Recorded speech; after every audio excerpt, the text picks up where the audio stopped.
बिहारों में लहर गई की जोड़ी मोदी या नीतीश जी के हिट हो गई।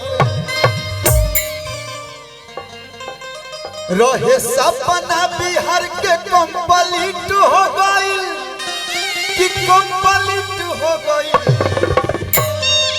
जोड़ी मोदी या नीतीश जी के हिट हो गई।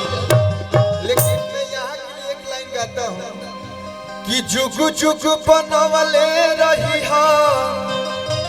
ए हो मोरी मैया, ए हो मोरी मैया, योगी मोदी के सरकार।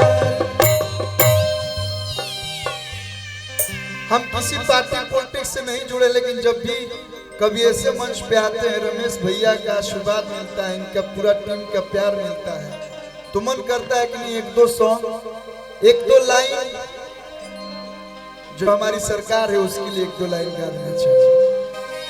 आइल बनी लेके ये गोमनावा में आस हो, पूरा करत बीमारी दर पे बदास हो। अरे रखी हो बनावले दूल्हा, रखी हो बनावले दूल्हा। अरे की जुग जुग बनावले रही हो ए हो मोरी मैया, योगी मोदी जुग जुग बनावले रही हो ए हो मोरी मैया, योगी मोदी के सरकार। आई बदल के घुमाना में आस हो, पूरा करत बीमारी दर पे बर्दाश्त हो।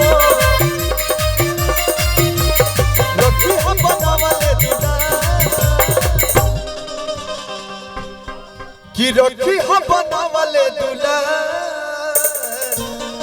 हर की जुग जुग बनावले ए हो मोरी मैया, योगी